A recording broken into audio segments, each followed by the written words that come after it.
अस्सलाम वालेकुम जी। त असां प्रीवियस वीडियो में बैकग्राउंड इरेज़र में पंहिंजी कंहिं बि तस्वीर जो बैकग्राउंड इरेज़ करणु सिखियो हुयोसीं ऐं अॼु असीं पिक्सेल लैब में उन तस्वीर खे वधीक ख़ूबसूरत बणाइणु सिखंदासीं। So let's start. ऐं पिक्सेल लैब जी लिंक डिस्क्रिप्शन में मौजूदु आहे। सभ खां पहिरियां जॾहिं पिक्सेल लैब में ईंदासीं त असांजे साम्हूं कुझु हिन तरह हूंदो। इन में असांखे उहा तस्वीर आणणी आहे जंहिंजो असां बैकग्राउंड इरेज़ कयो हुयोसीं। उन जे लाइ असां सर्कल टाइप शेप खे क्लिक करे इम्पोर्ट में वञी करे असां पंहिंजी गैलरी मां उहा तस्वीर आणींदासीं। ॾिसो मां इहा तस्वीर खणी आयमि, ठीकु आहे। हाणे असां हिनखे राइट करे हिते रखंदासीं। साइज़ असां पंहिंजे हिसाब सां रखंदासीं।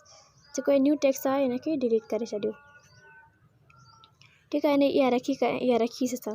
हाणे मां चवां थी जेका मतिलबु तस्वीर जिते इन थी थिए हेठां इहा मतिलबु सफ़ा सिधी न हुजे त इनखे शेडो ॾियण जे लाइ असां इरेज़र खे क्लिक कंदासीं।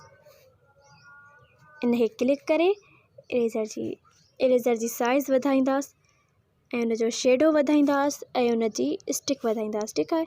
हिनखे हेठां ईअं क्लीन करे छॾींदासीं, ठीकु आहे। हाणे ॾिसो त असांजी वधीक ख़राबु नथी लॻे, ठीकु आहे। इनखे अगरि असां वधीक ख़ूबसूरत बणाइणु चाहियूं इनखे डबल करे सघूं था।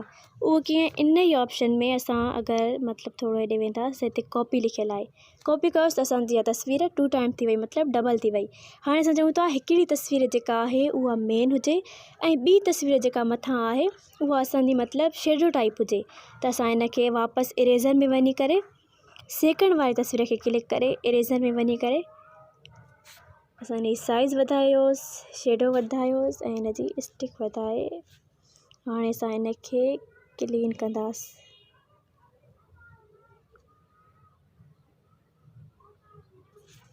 ठीकु आहे। मां हिनखे राइट करे,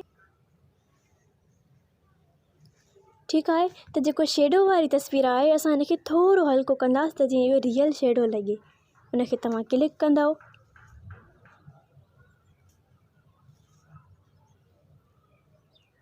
ओपेसिटीअ खे क्लिक करे तव्हां उनखे घटाईंदव। हाणे असां पंहिंजी मर्ज़ी मुताबिक़ असां हिनखे वधाए ऐं घटाए सघूं था। हिनखे राइट क्लिक करे हाणे असां चऊं था जेका मेन तस्वीर आहे असांजी उहा मतिलबु टू फ्रंट हुजे, मतिलबु अॻियां पई हुजे, त असां हिनखे इन ई ऑप्शन में टू फ्रंट खे क्लिक कंदासीं। अगरि चऊं था इहा पोयां हुजे त असां हिनखे टू बैक कंदासीं, पर हाली असांखे टू फ्रंट में खपे,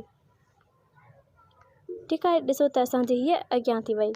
हाणे असां चऊं था जेको हिन जो बैकग्राउंड आहे उहो असां चेंज कयूं, त असां हिनखे स्क्वायर टाइप निशान खे क्लिक करे हाणे हिकिड़ो आहे इमेज में मतिलबु केतिरियूं ई उन्हनि खोड़ सारियूं पंहिंजूं बैकग्राउंड्स ॾिना आहिनि, पर असांखे पंहिंजी गैलरी मां खणी अचिणो आहे। त फ्रॉम गैलरी खे क्लिक कंदासीं।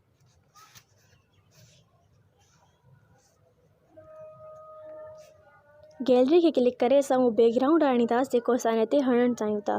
हिनखे राइट क्लिक करे, ठीकु आहे, वधीक हिनखे हिते बैकग्राउंड ते सेटिंग कयो, ठीकु आहे। त असांजी तस्वीर वधीक ख़ूबसूरत थी वई आहे। हाणे असांजो हिनजो सेव करण जो प्रोसेस जेको आहे उहो असां सेव एज़ इमेज कंदासीं, ठीकु आहे। अगरि असांखे हिनजी क्वालिटी वधाइणी आहे त असां हिन निशान खे क्लिक कंदासीं ऐं अल्ट्रा खे करे सेव टू गैलरी कंदासीं। अञा हिन में खोड़ सारा प्रोसेस जेके आहिनि उहे थी सघनि था। उन्हनि खे वधीक सिखण जे लाइ असांजी नेक्स्ट वीडियो खे ॾिसंदा।